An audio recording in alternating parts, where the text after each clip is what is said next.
Good afternoon, everyone. My name is Steve Edwards. I'm the Executive Director of the Institute of Politics here at the University of Chicago, and we are pleased to have all of you with us this afternoon for today's conversation featuring IOP Director David Axelrod and Ohio Governor John Kasich. We know how busy governors are, so we're always thrilled when they are able to make time in their schedule to leave their home states and come spend some time with us here on campus. And I should point out, as just a quick housekeeping note, as some of you may know, some of you may have heard this morning, Governor Kasich was making the round of local radio and media outlets. He has a new book out. He will be signing copies of that book, which will be for sale in the library of iHouse, just down the hall from this room, Assembly Hall, immediately following today's talk. That title of the book, of course, is called Two Paths, America Divided or United. We want to thank our hosts here at the International House for making their space available on what's an extremely busy day for them. Some of you may know that Maria Vargas is here a little bit later this afternoon, is that right? We'll have more going on this afternoon. This is part of iHouse's Global Voices series as well. A few things coming up in the IOP Speaker Series. Two of America's greatest political strategists will sit down. One of them will be on stage today and explore the shift in American politics and what it means for the future. That'll be David Axelrod in conversation with Karl Rove coming up next Monday. Next Tuesday, Grover Norquist and University of Chicago's Austin Goolsbee will be in conversation taking a look at the future of America's tax structure and what it means for the role and size of government today. So that's on Tuesday the 9th. You can find out more about both of those events on our website at politics.uchicago.edu. A bit later today, we'll take questions from the audience. As is always the case, we ask that you keep your questions short and to the point. Make sure they are a question so that we can get to as many of you as possible. We will also reserve the first 3 questions from students, as is customary here. A bit of housekeeping. Now is a perfect time to make sure your phones are on silent, so please join me in doing that right now. And also join me in welcoming to the stage to formally get us started Brett Barbin, who's a second year in the college majoring in public policy. He is the political director for the University of Chicago College Republicans, and he volunteered for Governor Kasich's presidential campaign this past year. Please join me in welcoming Brett.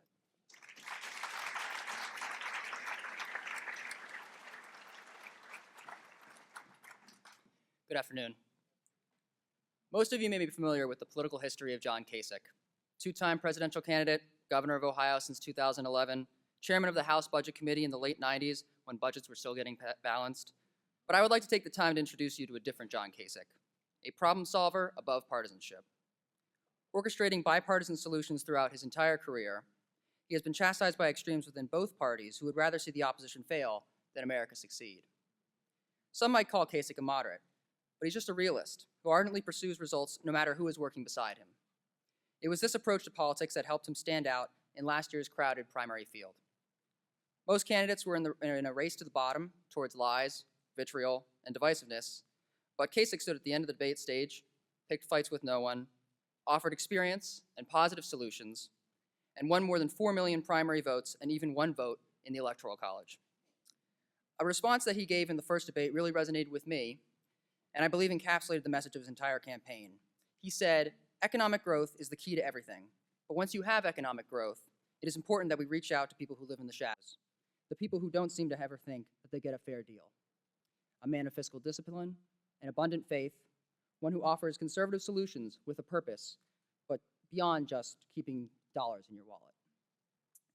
Now, just over 100 days since his inauguration, President Trump says he would give himself an A, and 96% of his supporters agree. But where his supporters show hardened loyalty, Trump's detractors show equal vehemence. It's almost as if these two groups exist in separate realities, each believing America can't be great so long as the other side is still around. How do we diffuse this hyper-partisan environment? Well, stick around for the talk, but I'll give you a preview. Governor Kasich suggests we interact more with each other, learn about issues from different perspectives, and practice a kinder politics. It's this bridge-building message that you'll find chronicled in Governor Kasich's newest book, Two Paths, A Nation Divided or United. And if I could share just a short personal anecdote. In Illinois, you need to collect thousands of signatures to appear on the ballot. And a year and a half ago, I stood in the corner just a few blocks north of here, flagging down passersby. One day, a British communist Quaker approached me, just about as far as you can get from a Republican primary voter. But we talked for some time about Governor Kasich's plan for America, and I don't think I changed his vote, but he signed the petition and said, I want to learn more about Kasich and keep his voice in the primary. Well, that's progress, and it speaks to the unifying appeal of the governor's message. Too many members of Congress are stuck in campaign mode, unable to transition into the role of governance, but Kasich has a plan to fix this, and you can trust him because he's been there more than once. I was proud to have volunteered for the Kasich campaign, and now I am honored to introduce Governor Kasich to you. Please join me in welcoming Governor Kasich and IOP Director David Axelrod.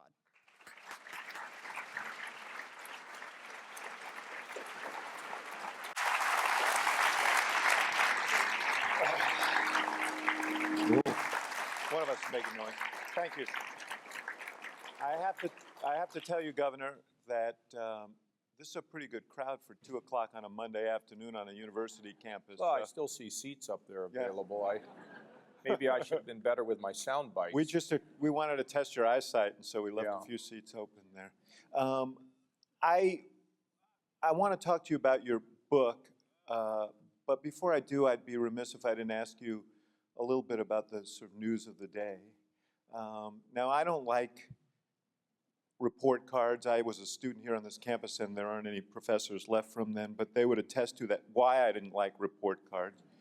But there's this 100-day thing that we just went through that the president said was both ridiculous and important at various times.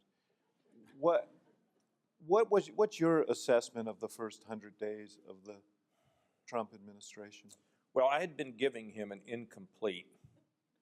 And then I was extremely disappointed. I didn't see it because I was in the car, but I saw some clips, and I heard David Gergen talking about this speech on Saturday night. I mean, the campaign is over, and we need to start bringing people together. David, my first 100 days, I wasn't doing so hot. And my wife came to me, and I told President Trump this, yes, as governor, right? And my wife came to me, she said, you're the governor of Ohio, you're the father of Ohio, why don't you act like it? And it was good advice, because I believe in these big positions, it's your job to look at problems, square in the eye, campaign is over, figure out what you're gonna do. In fact, what you're gonna do should be consistent with what you say in a campaign. I mean, that's what campaigns are about. It's not transactional. And then you try to lift people and bring folks together. So we had a big economic problem in Ohio. We got that fixed, but at the same time, I was determined not to leave anybody behind. That everybody had to feel as though they mattered. That there was at least somebody in the governor's office who cared about them. And it took a little time to get there. And you know, I just hope that we're going to see some bringing together out of him. Though you said people should keep their promises, bringing people together wasn't one of his promises. That's why I didn't endorse him. I mean, I'm not supporting any politicians from here till the day they put me in the ground that's negative.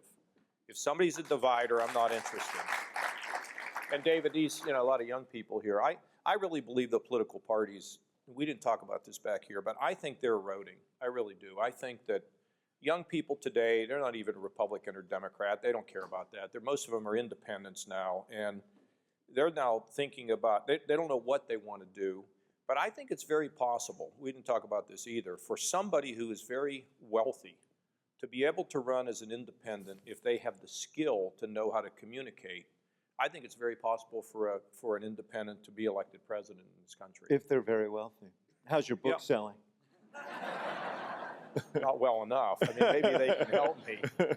But I mean really wealthy. You know, I mean, when you think about Perot, and I was around back in those days, and he actually was getting up there, and then, you know, he did this thing about his daughter's wedding, and he just, you know, he didn't know what he was doing. But if you take somebody like a Bloomberg, now I don't think the last time it would have worked, but somebody like him, don't you think? I mean, I think he would argue that there is nobody like him, but. Well, yeah, there is. There are other people like that. I mean, there's a Jeff Bezos, there's I don't think Musk, but there are people who have billions of dollars who would be willing to put lots of money in. What does it say about the political system our political system that you're looking to multi-billionaires to run for office? Well, the only reason I say multi-billionaire is because I think being an independent with the party structure we currently have makes it very difficult for a rise of an independent party. I'm just suggesting that somebody who has an independent voice, these folks want to see leadership. I mean, they don't want people fighting all the time. They live in a fast-paced world now. You know, everything's on the screen and everything happens quickly, and they're engaged. You know, I found on a campaign trail, I was feeling so good about young people because they're so informed, and I think they're idealistically pragmatic. Mm-hmm. I think. Am I right or wrong? I mean, I sort of think you're looking for something that somebody's going to solve things. I don't think you're looking for more. Are you looking for more fighting, more siloing? I mean, this is a generation, I hope, that wants to open their mind to different ideas, because right now, in too much of the country, people have given up bowling and they've taken up politics for a hobby. Mm-hmm. And then they become vehement about it, and then I wish they would just go back to bowling. Yeah. We had actually... Do you understand what I mean by that? I mean, they're like consuming. I'm going to consume everything that I agree with. I think I have a big recommendation. Everybody in America ought to spend 10 minutes reading something that they don't agree with. Mm-hmm. I mean, I think you open your minds. I mean, the University of Chicago, you know, I mean, what do I think about it? I think it's an unbelievable place. I think about, you know, Milton Friedman. I think about the Chicago boys, a different train of thought. It really broke out right at a point in time. I mean, this is just a great, great place. And I think in order to think, you know, you got to let your mind wander out here. You let your mind explore. You need to look at things that you normally don't spend time with. And that's how you expand your brain. That's how you get ideas. That's how you develop vision, by being able to be stimulated by different things and figuring out how it fits into the pattern of your life. I want to pursue that with you, but I don't want to let our minds wander too much before we get finished with 100 days. Yes, okay. So have you been surprised on the upside at all in the first 100 days? No, I really haven't been that surprised by anything. I will tell you that I went to Munich with John McCain. He invited me over there. And when I went there, the world was like, all these world leaders were like, what is going on in America? And I do think the strike in Syria, I mean, everybody wants to talk about what it meant. To me, it sent a message to a lot of people in the world that we're just kind of like not going away. What don't I like? I don't like something called knock and talk. Let me knock on your door and find out who you are. And if you snuck in here 20 years ago, escaping some drug cartel in Mexico, but you've been working, you started a pizza shop or a restaurant, and everything has been good since you've been here, the idea that we're going to ship you out of this country and have a bunch of people knocking on your door, that's not acceptable to me. And I was very disappointed Saturday night. Disappointed. I didn't like to hear the negativity, but one of the things I found, see, I was the most negativity aimed at immigrants. Well, the whole, and the news media. All that stuff, yes. yeah. See, I was so boring because I was like a guy from Uruguay in a swimming competition at the Olympics. I was so far in the lane out here that no one could see me. And so they said... At least you made the main stage. There were guys who didn't even make the main stage. Yeah, it's always great to be in the circus. So, I mean, I'm going to tell you, picking a person to lead the country on the basis of these debates, you know Moses, you ever heard of Moses? I don't mean Moses Malone, the basketball player, but there's this guy named Moses. The Lord asked him, Old Testament here, David, yes, the Lord asked him to go talk to the Pharaoh. He said, I can't go, I can't speak. Aaron, his brother, did the talking. No, so why are we picking leaders on the basis of who can get the fastest soundbite out there? I mean, we're not on The Daily Show, although I did The Daily Show and it was great. But you had a show. You were a TV personality. Yeah, I was. Big star. You had your own show on. Yes, I did. Fox I did a lot of different News. things. But here's the thing, David. Yes. And I want to get to this. Yes. Are you going to rip up this demonstrates why he had his own show. No, by are the you way. going to have? Or what are we going to do about the Iran deal? We're going to rip it up on day one. Well, we're now on day 100. Have we ripped it up? I don't think so. Should he have ripped it up?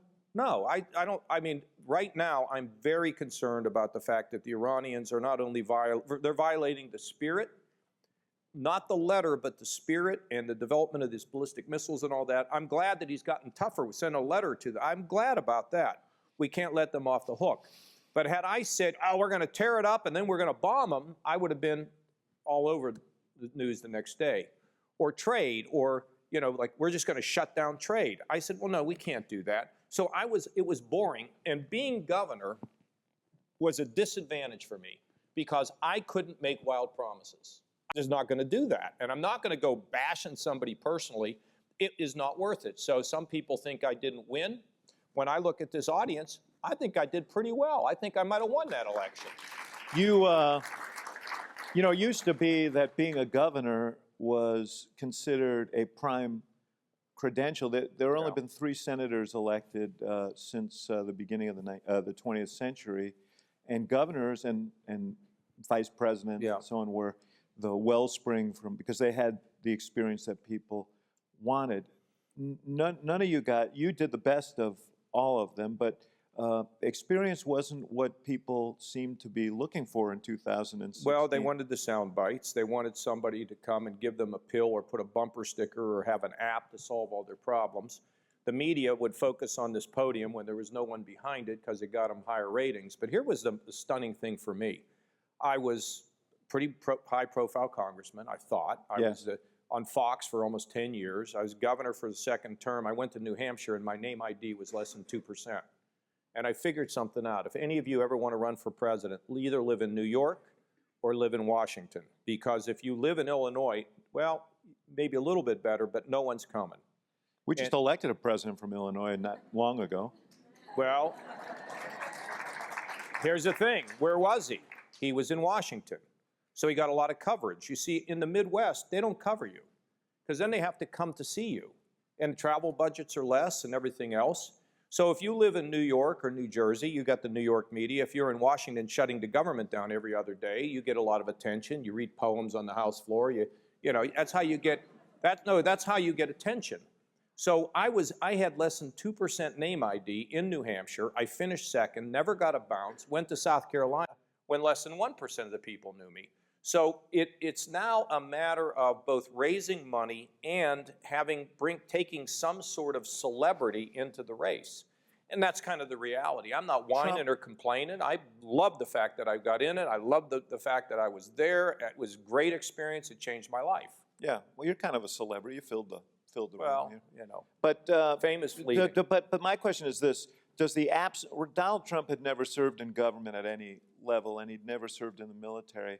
Does the absence of that experience, has that hamstrung him in these first 100 days? No. Oh, in the first 100 days, absolutely. Because, you know, you have to know how to move the dials and know how to get it done, because it's not easy to run America. It's not easy to run Ohio. It's not easy to run Illinois.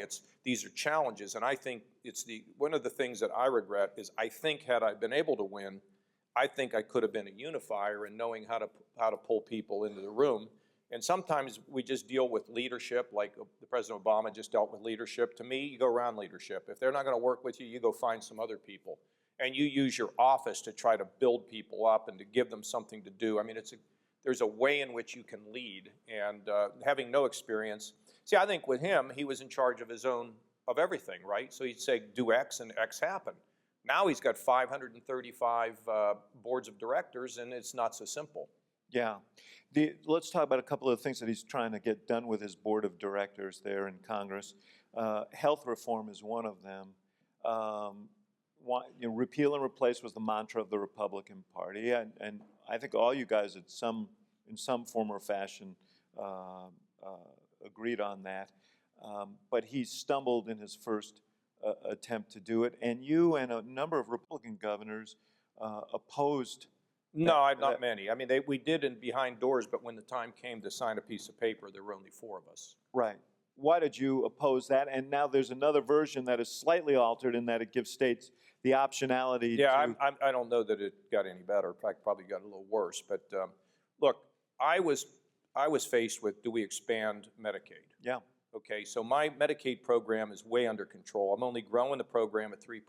My per capita increases are flat. So it really has worked. And in order to get that done, I had to take on special interest groups like the nursing home lobby, who didn't really support home health care. And I said, no, I mean, if people want to stay at home when they get older, they should go to a nursing home if you have to. Yeah, take on some of your own legislators Oh, yeah, as well. Yeah. But They're- I don't check. They're I don't- still after you on that. I don't go to the Republican National Committee to find out what my positions are. And and Democrats shouldn't go to the Democrat National Committee to figure out what their positions are, because it's a, Where's the applause here? yeah, come on. We want to be bipartisan in our denunciation of party committees. So the program was going well, but somebody walked into my office who runs this program, and they said, you know, if we expand, we can cover all these people. So we cover 700,000 people who didn't have health care before, and we are able to treat the mentally ill, the drug addicted, the chronically ill. A third of those 700,000 either have mental illness or drug addiction, and a quarter of them are chronically ill. So I do believe that Obamacare needs to be significantly reformed. The Medicaid program can be significantly reformed. We can have a good outcome. We could reduce the cost of the federal government. There's things that I have proposed, and when it comes to the exchanges, we know what's happening there, whereas insurance companies are leaving and can create a hole in the system, and there's a way to fix that and to get the federal government out of the insurance business, which is what they're doing. But you can do all those things, and over time, you can still cover people, and you can have this program work more effectively. And then you've got to get on to the bigger issue of health care, which involves transparency and competition. And which is one big thing in Medicaid. Right now, our biggest driving costs are pharmaceuticals. But I have no leverage over them because you guys, not you, but the Democrats said you have to cover every drug. Well, I'm an academic. Yeah, I know that. So I know. Fake news. Anyway, so you see, in the world I come from, well, I will have held office, I think, for 28 and a half years right now, either the state senate, the Congress, or governor. You were 26 years old when you got elected to the state 26 when I was elected, and 30 when I went to Congress. Didn't know anybody. I had no relatives in Ohio. It was really a remarkable story. But you see, I like David. I mean, I don't have to agree with, and I don't even know what his positions are. We still have 50 minutes left. You know, and we'll re-poll at the end. it's like, well, I went after the B-2 bomber with Ron Dellums, who's, is a very, very liberal guy. We became really close friends because of it. We don't agree on 9 out of 10 things. Yeah. But there's no reason to be angry at somebody because they don't agree with you. But the healthcare thing, here's what bothers me about this. It's almost, they're trying to fulfill a campaign promise, which I don't even understand what it all is. But here's what I want to tell you all today. I told David this backstage. Neither party, at the end of the day, really has as a priority the poor, the disadvantaged, the disabled. We are not treating the least of those, quote, of the least of those, but I'm not sure they're the least of those in the eyes of the Lord, with the kind of respect and with the need to not run over them when politics gets tough. And yeah, when it gets tight, when the budgets get tight, you're going to have savings. I have to have savings because I'm not going to bust my budget. But I have to have a priority of saying this group, because they yell loud or they're contributors or they're powerful, should not get any more than what anybody else gets. And that takes me, David, to one other subject. Wait, before you get to the other subject. No, this is right connected to it. And this is the issue of morality. This is about morality. And here's what I mean by that. We have become more and more a secular society. And it happens with every maturing society, I've observed. We take God off the throne and we put man on the throne, and we go from objective values to subjective. So what I think is right and what you think is wrong and what you think is right, I think is wrong, and we're not even sure what virtue is anymore.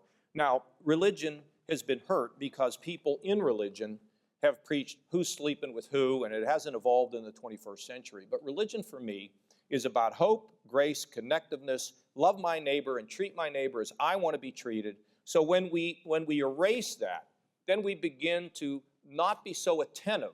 Now, if you're a humanist, I'm all for you because you get up and try to change the world. But big societies, I believe, cannot run without a sense of transcendence and without a sense of responsibility. all of us need to lead a life a little bigger than ourselves. And when we're running over people, that ain't good. And that is not consistent with a Jewish and Christian tradition that can now involve different religions who celebrate transcendence in the way we conduct our lives, whether we're working for United Airlines, whether we're running the University of Chicago, or whether we're elected officials. We need to have a hope in all this. And that's important, David. I asked for no rebuttal time on that, but just to go from the sacred, I want to go from the sacred to the profane for a second. There may be a vote in Congress this week on the health care bill. Yeah. What is your message to members of Congress? Please don't Republican and pass this Democrat? bill. I've been campaigning against it for a month, and that doesn't mean you can't reform it. But here's what's interesting. There's lots of resources that have been put into this program, all of which needs to be dealt with because we don't have infinite resources. And it can be improved. But I was with a couple congressmen, and somebody said, well, they're putting $150 billion more into the bill. That's peanuts compared to what was in there. And if you give somebody a $3,000 health insurance policy, what does that get you? I mean, if you're mentally ill or drug addicted, you got to see the doctor all the time. And what is your deductible going to be? So now I read this morning that down in Florida, they want to give them, $1 billion or whatever to pay hospitals for uncompensated care. Has anybody here ever been in an emergency room? How would you like to live your life in an emergency room? All done in the name of trying to shut down Medicaid expansion. I don't think it's right. And I can't honestly tell you why I have a heart for all this, but it has happened, and the question is, me? I'm a hypocrite, I'm flawed, I'm a failure. Everybody is that I know, but I'll be the #1 failure. But I do feel strongly that we just can't treat people like widgets. We have to treat them with respect because we'll be remembered as a society that does it, and we will be judged harshly if we're a society that doesn't take into account those people who are the weakest who live in our society. When you were in Congress, and to this day, and in your book, you speak about balanced budgets, fiscal responsibility, and so on.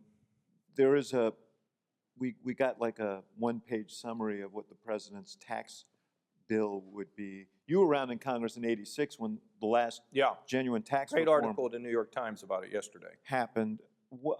What's your reaction to what you saw from the White House? How are you going to pay for it? Mm-hmm. That was my reaction. Now look, see, I don't think I have any base, okay? I don't know who the heck supports me. It doesn't matter. I'm just going to do my thing, okay? But I don't know that I have a base. No, so when I was in Congress, they wanted me to do this thing called dynamic scoring. Yes. And dynamic scoring meant I cut taxes and everything grows and everything's great and I don't have to do anything else. Now, that's sort of ridiculous, okay? Now, is there a dynamic effect? Yes. Mm-hmm. If you reduce taxes, the right kind of taxes, the corporate taxes are too high. We're just like the highest corporate tax rate in the world. If you bring it down, will you see movement? Yes. If you give companies an ability to write off, investment in plant equipment, will you see? Yes. But it might be, 20%, not 100%. Yeah, we're talking about a $5 trillion. Yeah. So our debt is $20 trillion, and here's what I like to say about the deficit. And this is one that we can always argue about. I believe when the national debt goes up, jobs go down, and when the national debt comes down, jobs go up. And I've seen it happen throughout the time I've been in politics. When the Clinton administration and I and Senator Domenici, we balanced the federal budget 4 years in a row. It was great economic growth, a great period of time.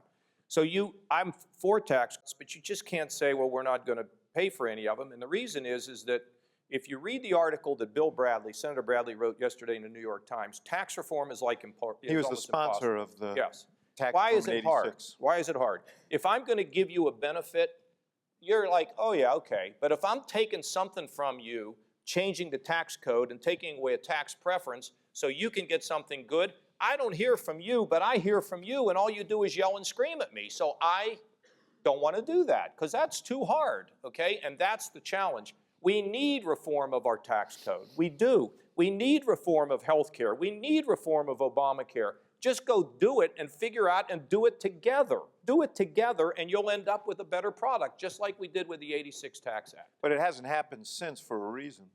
It happened in '97. I was there doing it with Clinton. Tough environment. Today, now. yeah, because everybody's in their own silo. And again, we're back to a question of, I think, the kind of basic morality. What the hell are you doing there? Why would you go and be a congressman? What is your purpose?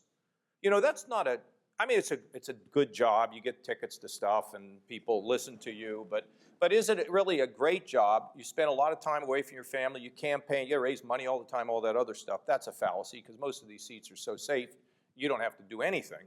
But you think you do. And so if you're going to go down there, why don't you do something?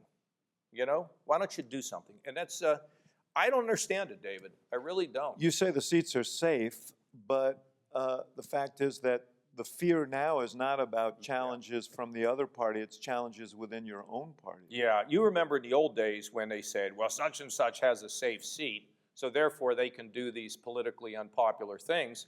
Well, now, because of the people giving up bowling and taking up politics, they study everything, and then you're in a gerrymandered district, which should be eliminated. This gerrymandering, we need to have a whole bipartisan effort to just stop carving these safe districts, because then what happens, if you're a Republican, you got to worry about a primary, and if you're a Democrat, you got to worry about a primary from the left, and so we move this way, and nothing gets done that way, it gets done here, spreading out, not out there coming in.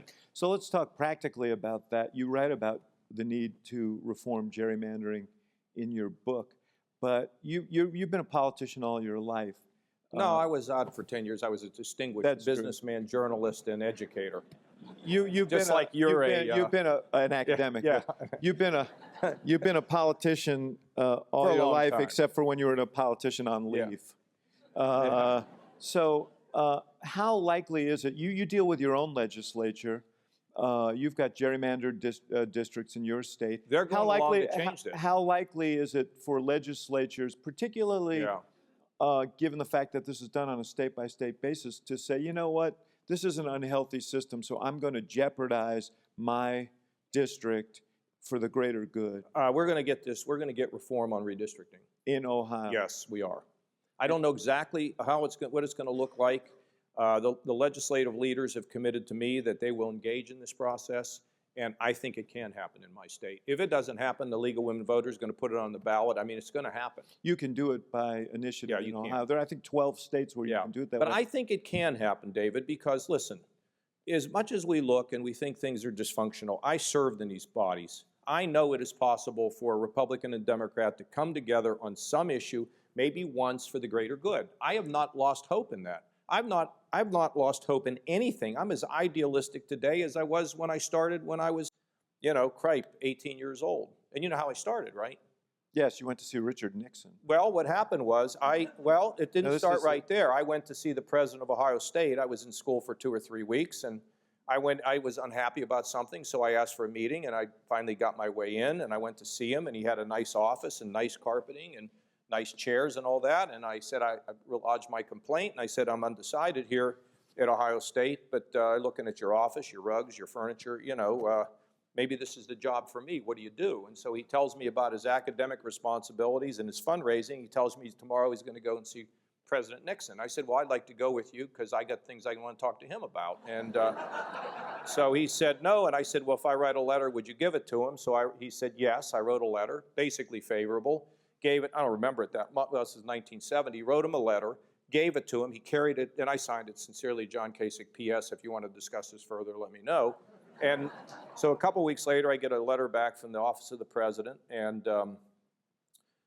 so I open it up, I go upstairs, I call home. My dad carried mail, and my mother was like in and out of the workforce. We were blue collar, they were Democrats, and said, Mom, I'm going to need an airline ticket. I'm going to fly to Washington. The president would like to have a meeting with me in the Oval Office. And my mother is shouting, honey, pick up the phone. Something's wrong with Johnny. So I flew down, and they told me I had 5 minutes. And I said, I got a new jacket, new shirt, new tie, new pants. I'm not coming out in 5 minutes. So I went in, and I spent 20 minutes in the Oval Office as a first-quarter freshman at Ohio State. And I used that to do all kinds of things, including have a job working for some Democrats at one point in my career. And then It's been Now, pretty amazing.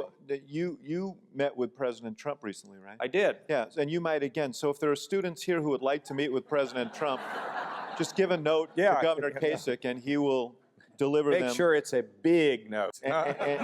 Huge. And he will deliver it for you. But the idea of it would be significant if you could achieve real redistricting I think we reform can do it, in yeah. your If I state. didn't, I would the tell only you. place that it's happened is where California. by initiative, Yeah. not by the Well, Arnold, I think, legislature. got it done somehow. And no, it was an initiative that Was got it? that done. And then the courts have. Yeah, I see there's a case going before the Supreme Court on this issue, and that's good. I hope it comes down for the plaintiffs. But reforming the political system from within It's hard. is a difficult task. Yeah, it is, but I'm not giving up on the ability of some people to look around and see the squabbling and the fighting and to rise above themselves. If I didn't think that, I mean, what the heck were we talking about here? This is a school of thought. This is a school of openness. I'm not going to run around and say that everybody's locked in. I don't believe that. I believe people can be motivated to do pretty remarkable things. You know, on this redistricting question, there were gerrymandered maps in 2010 all over the country, and that had an impact on the Congress. But what's interesting is they've become, these districts have become less competitive even in between the redistricting, and some of that has to do with the way people are sorting themselves. It's not just a matter of how the cartographers are drawing these maps, but Democrats tend to be aggregating around metropolitan areas, Republicans in more rural areas. That's a hard thing to. Yeah, I don't know what to think about that. Perhaps we ought to draw the lines more than every 10 years or something like that.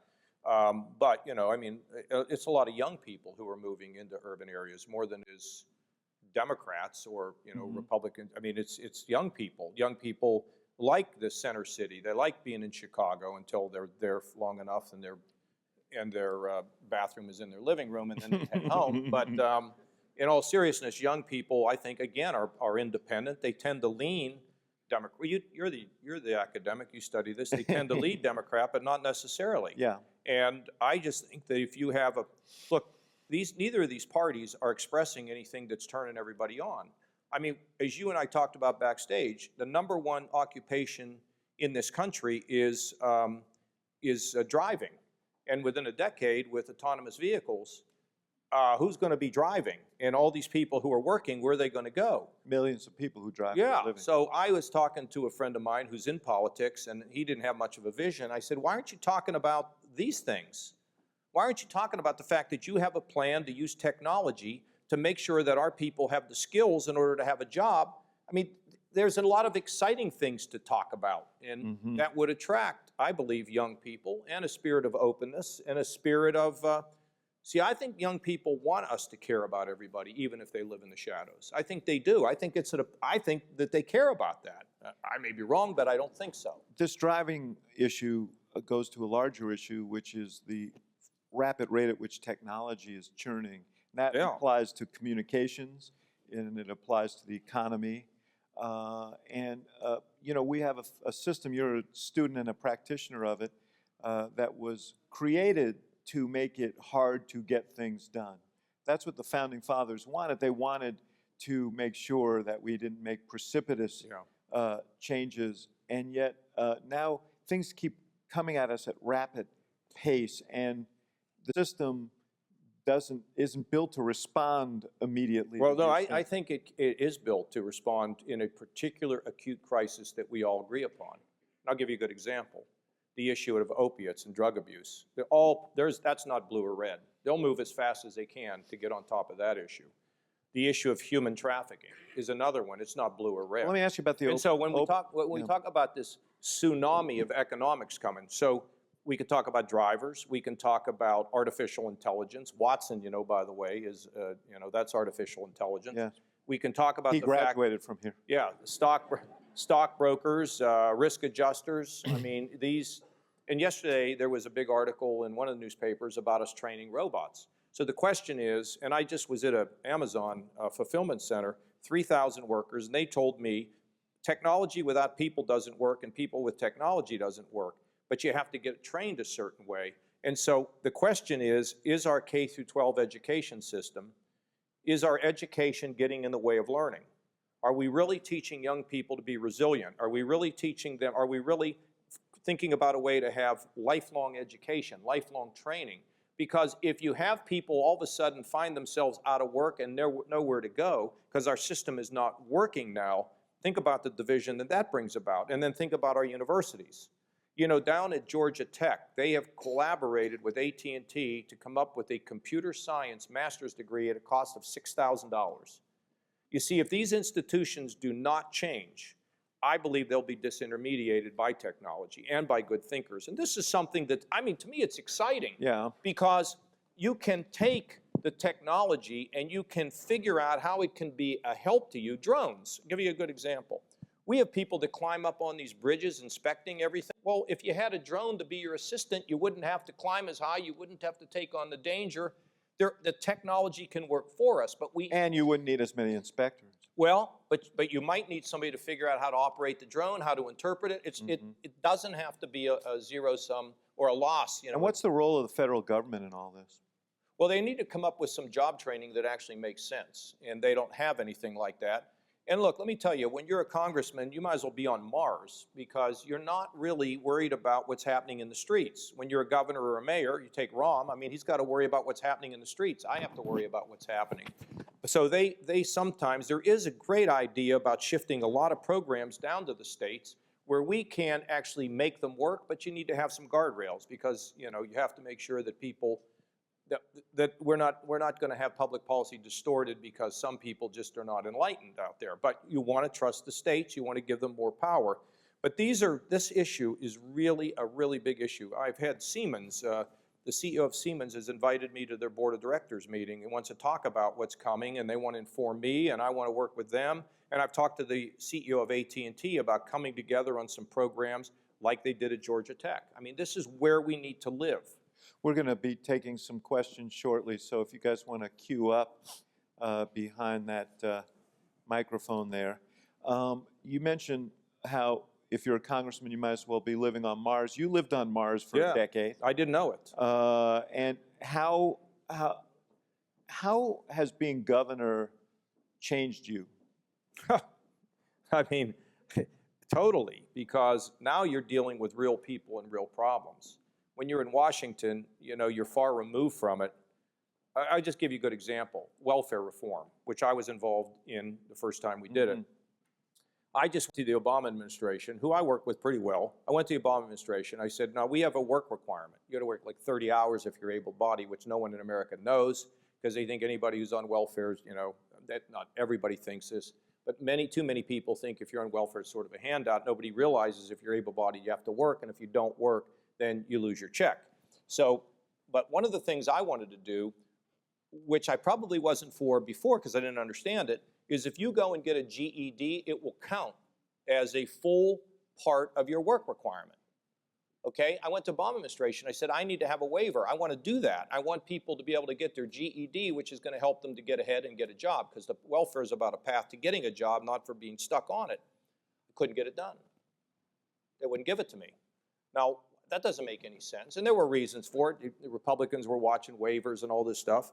But now being the governor, I mean, I know what a GED can mean for somebody. If I'm down in Washington and, you know, I can be down there, you know, I can blame Trump if I'm a Democrat. I can blame, you know, the Democrats for being obstructionists if I'm a Republican. But we got to get it down to people because everything is people. It's people on the jobs front. It's people on the allocation of resources. It's people on all of this stuff. And I think when you're in Washington, the sense of people becomes somewhat, at least it was for me, it was obscured. But as governor, I'll tell you one other thing, David. Being a candidate for president, I also changed because I came to realize that people were not that focused on health care plans or tax plans. They wanted to know that they mattered. They wanted to know that somebody cared about them. So I began to understand that it was not so much just about philosophy and policy and ideas.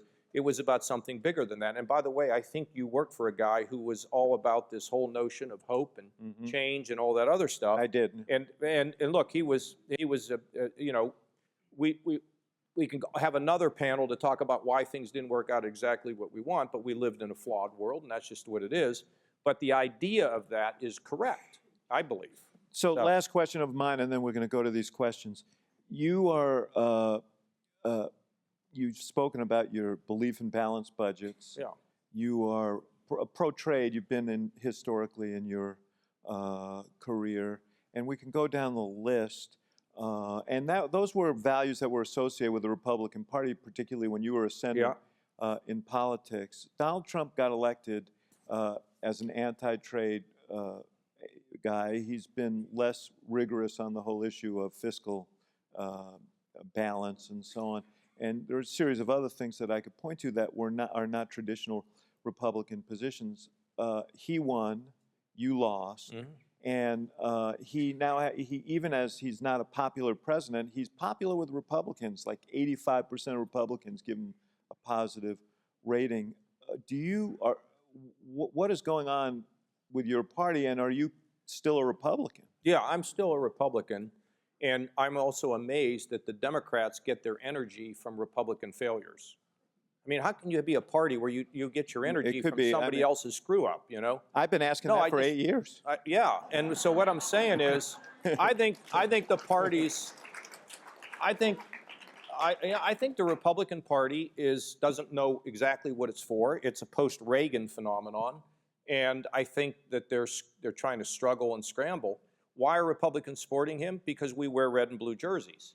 Now, over time, if we don't see the job picture improve, I believe that will change. Now, with the Democrats, I mean, their leader is Bernie Sanders. Now, I mean, maybe a lot of you feel the burn. I don't get it because I know Bernie, and he's way out there, and he's a redistributionist. No, he is, and it's not going to work. So I can't figure out who's got the agenda yet. So what I'm doing, I'm carving my own agenda out, right? Mm-hmm. I'm carving my own way. I'm saying this is the way I think we ought to operate. Fiscal responsibility, make good choices, leave no one behind, care about the environment, have a pretty muscular foreign policy without getting in the middle of civil wars.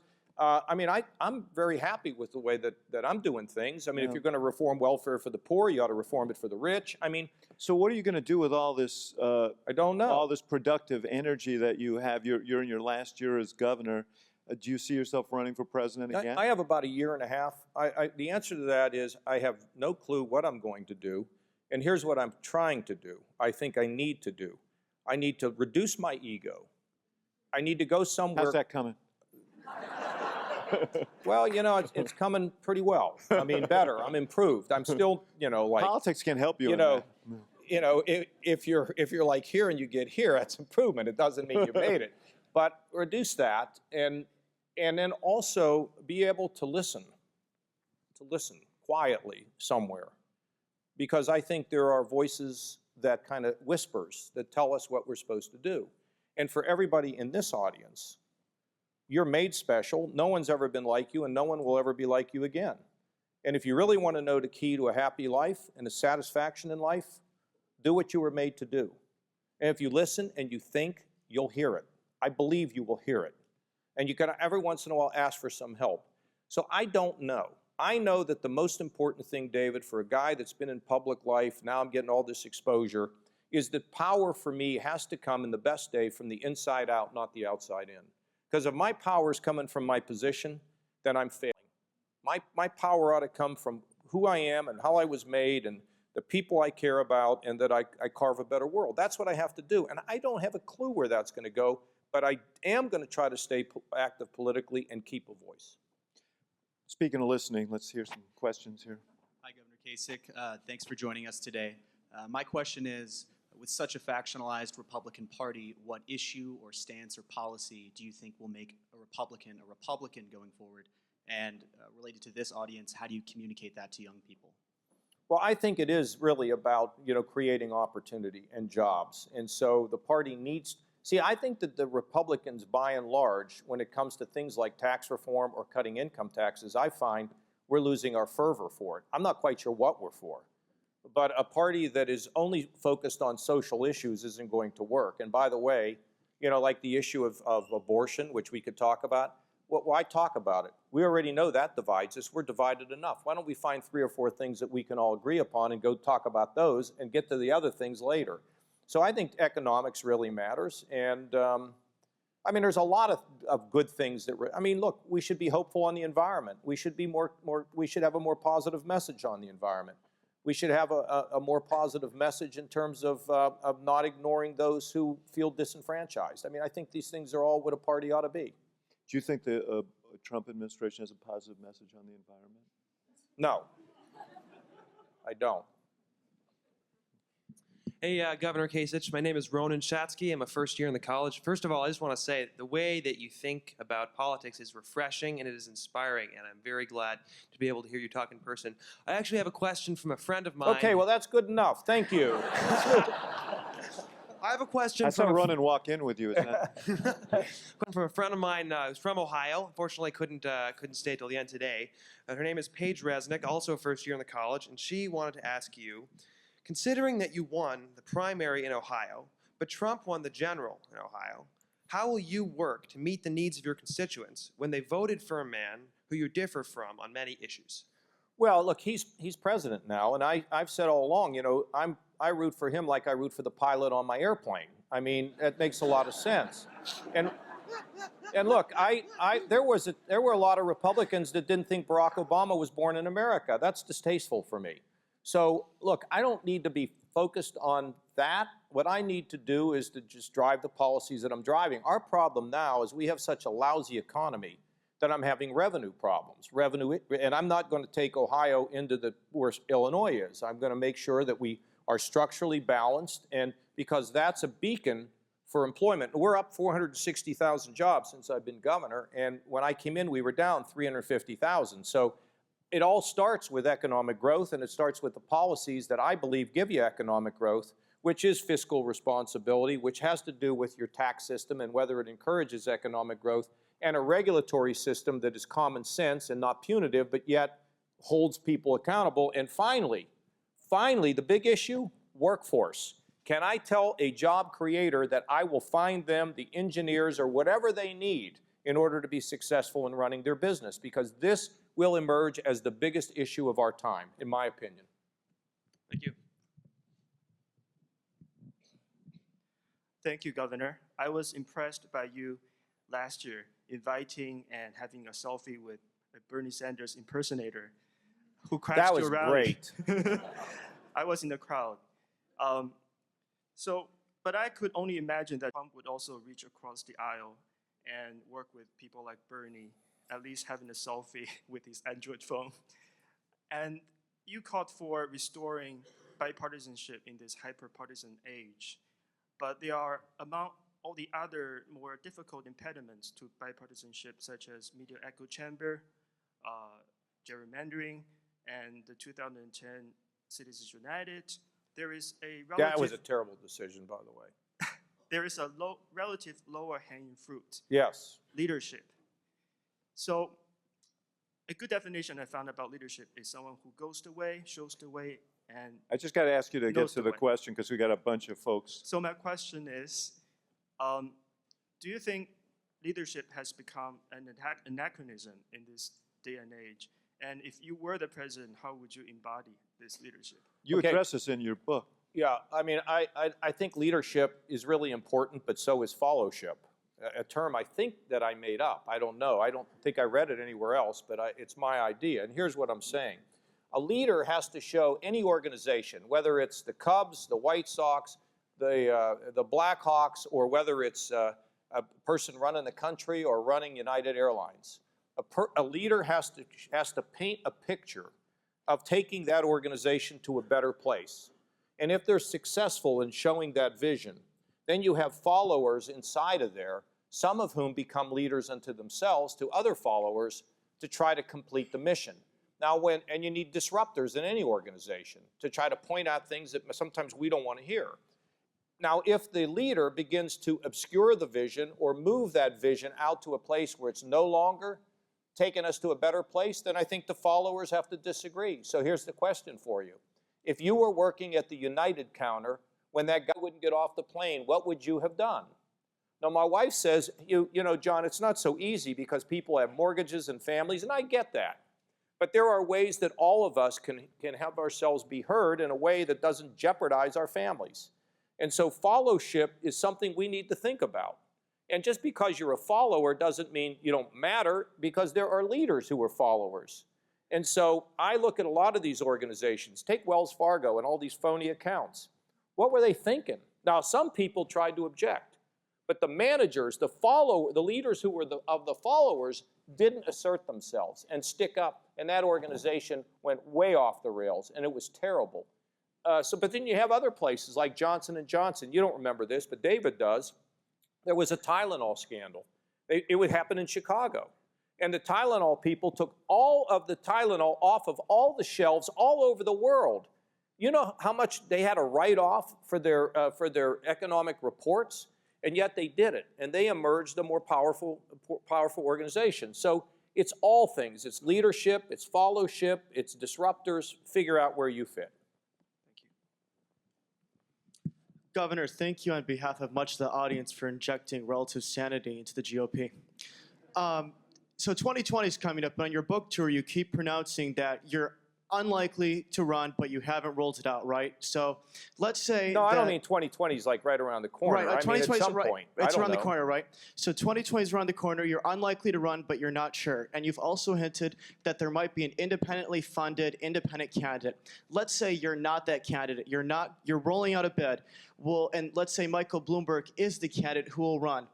Democrats nominate Bernie, Michael Bloomberg is running, and we have Donald Trump. Who will you support and why? Just based on what you know now, and I want a clear answer, please. I'm not giving you one. Please, if you might. I'm not giving you one. That's hypothetical. You got Sorry, it. we were told in politics. Okay, you got it. I'm not giving you one. You got it. Second quick question. Okay. Since you're a smart guy, and since the GOP He chose to be a disruptor. Yes, well, yes. sometimes you got to be, right, to get Yes. things done. But anyway, second question. He's doing a very good job. GOP gerrymandered Ohio, among other states, in 2010, and you had veto power over that map. Now, you're a really smart guy, right? And you've been in politics for a while. You're smart, you know what's going on, you know the people. Why didn't you veto the map if you had the power to do so? You know, let me tell you, Thank first you. of all, we have now put into place a system that changes the way in which we write districts for the legislature. And now there has to be an accommodation made for the minority party. Now I'm pushing for the changes that we really want to have for congressional. So you're a really smart guy, and you should have known that. All right. Wait, man. Challenge taken. That was kind of snarky, wasn't it? But that's a smart guy. Give him a round of applause. That was very articulate. And I'm not going to tell you that what we did with those legislative districts is great. I have to tell you that my passion for this and my sense of this has grown. It has grown over time. And so, you know, sometimes we come to the altar later rather than sooner. And I don't get it all right. I'm just doing the best I can. If you came to the altar sooner, would it have made it harder for you to pass your legislative program during the subsequent years as governor? I don't You're know. You leaving know, now. that's another thing, David. As you know, nobody can just control the whole agenda. As you said, politics is difficult. And one But of the that would have choices. antagonized some of your Yeah, members. I mean, but that's okay. I've told them, see, I was going to put redistricting reform in my budget, and they said, if you don't put it in the budget, we're going to go about and do it. So I said, okay, are you sure you're going to do it? Yes, we're sure we're going to do it. So, okay, I back off.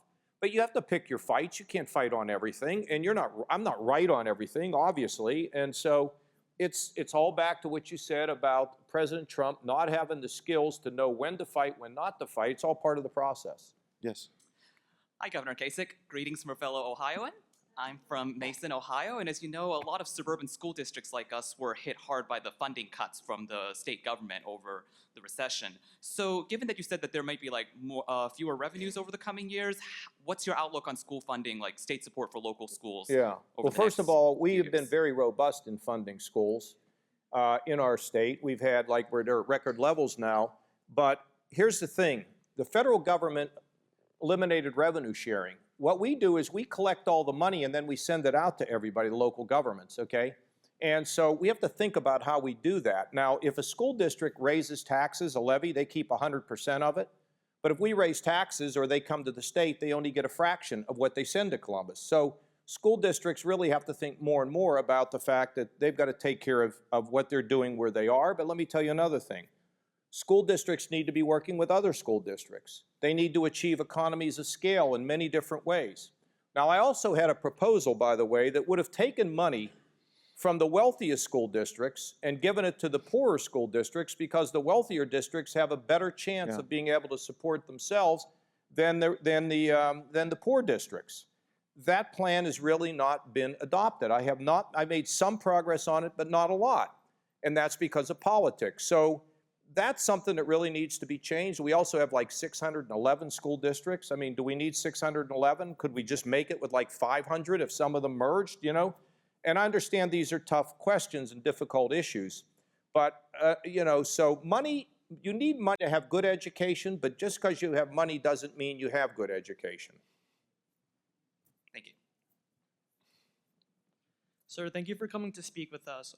I believe that politics is 50% policy, 50% symbolism. And in 2016, you chose to vote for Senator McCain. I have tremendous respect for him.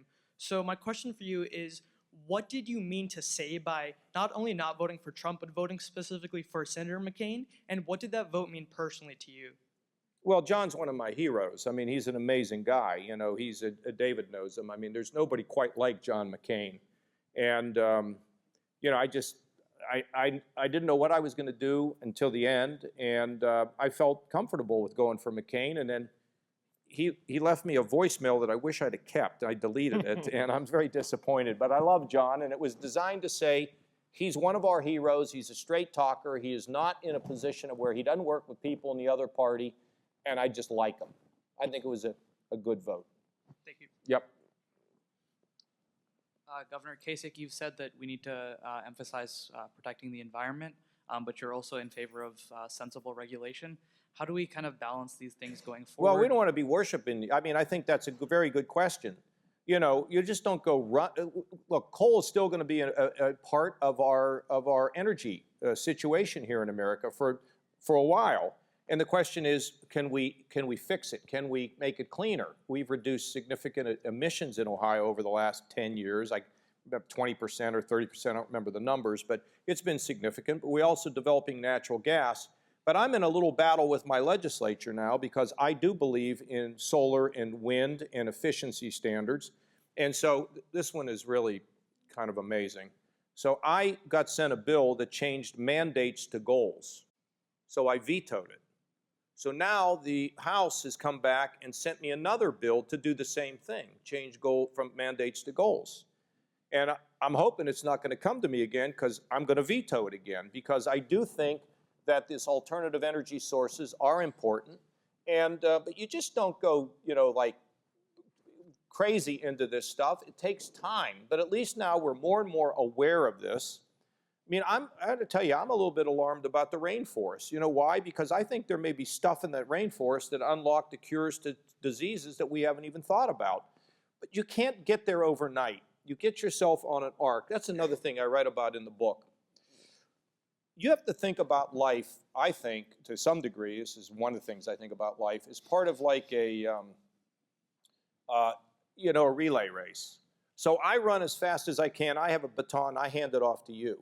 You then run as fast as you can, and you hand it off to the next person. Then they run, and then hopefully we're running around and around, and we're getting faster and faster and better and getting more awards. And that's, I mean, you just can't get these things done overnight, but to get people started in the right direction really makes a significant difference. So there is a balance between industry, jobs, the environment, and I just think you have to strike that balance. I want to say, Governor, that we also have women here at the University of Chicago, and here's one of them. Yeah. Well, I'm not from the University of Chicago, I'm from Northwestern, but...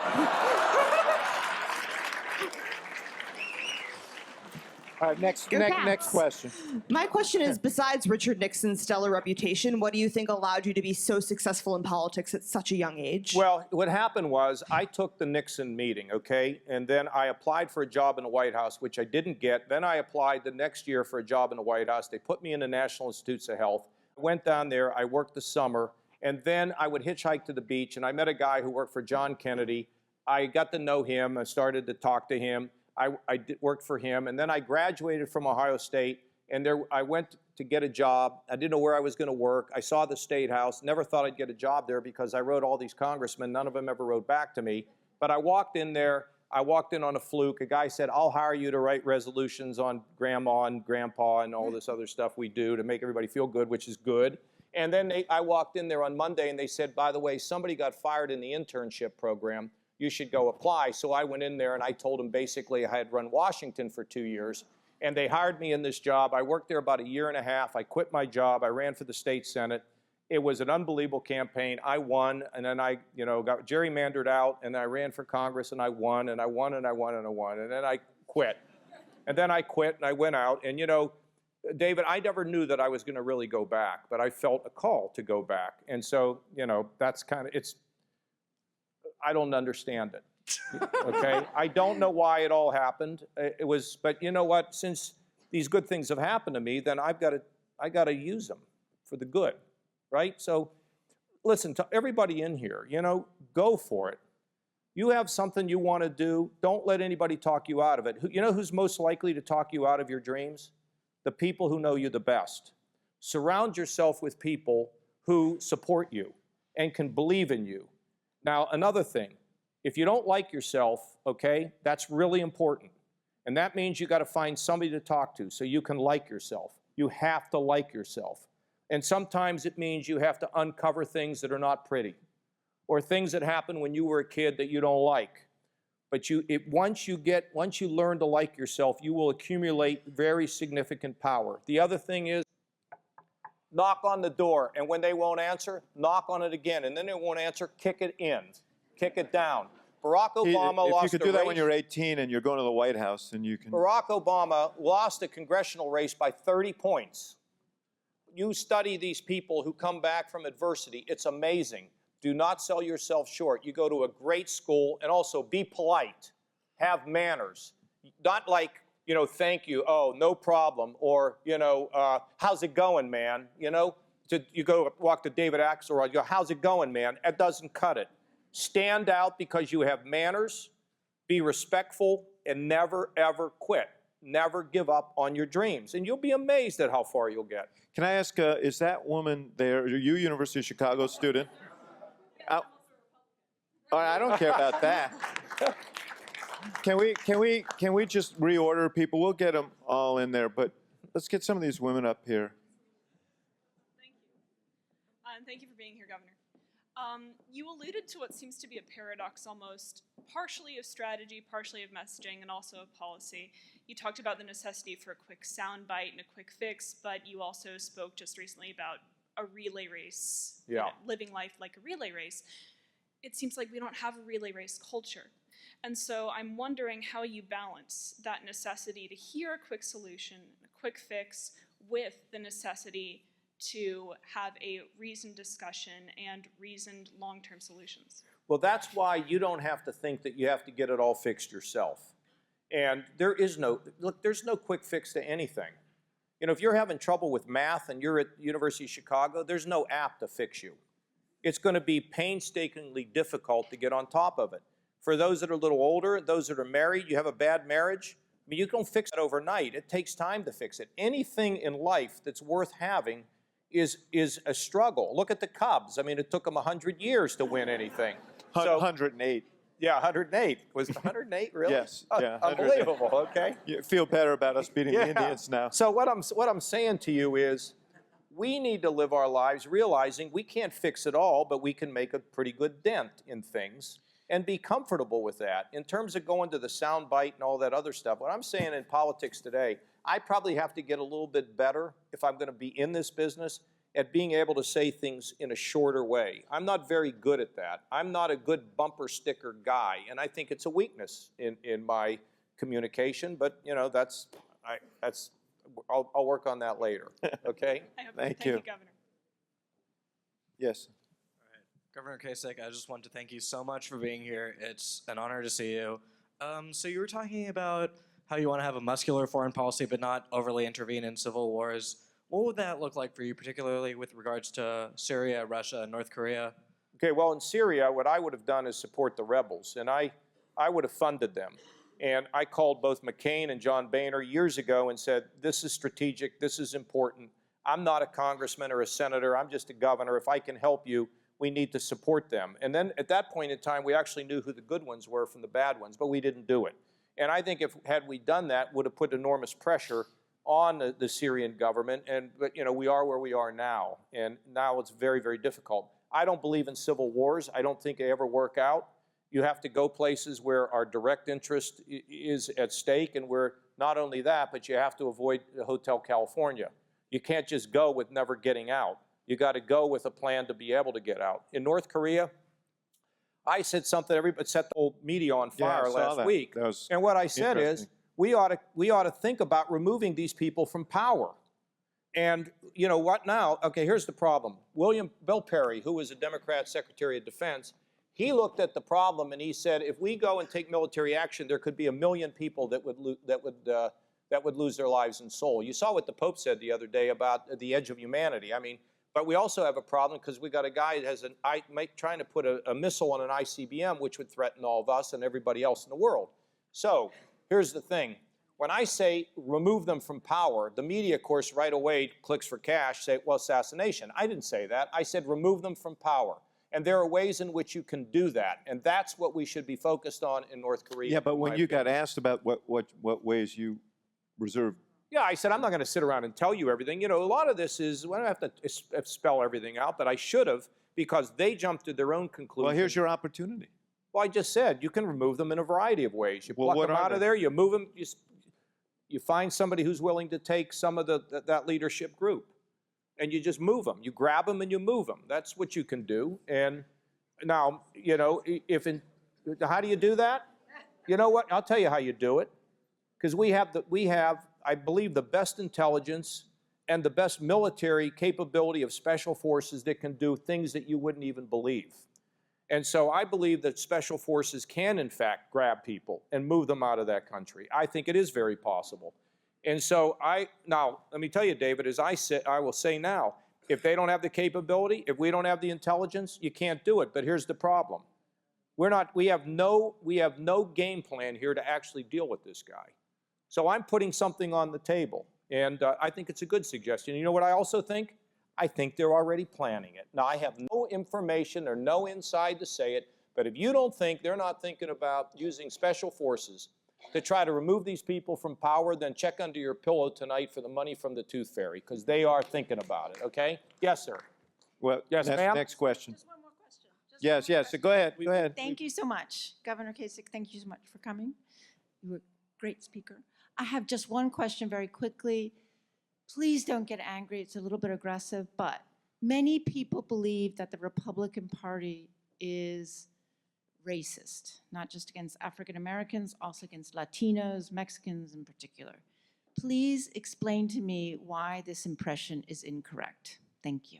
Well, I can tell you what we're doing in my state, okay? For example, I worked with the African American mayor in Cleveland, the union, and business leaders to reform the Cleveland public schools. Probably the most major reform in the North in public education, and it's tough, but we're still going about it, we're still doing it. I said that, you know, we had this set-aside program that I voted for, by the way, when I was a young state senator, to make sure that minorities could get a piece of state business. It had never been carried out before in the history of the state, and now we are exceeding the goals that we had set in every way. Now, let me tell you another thing we did.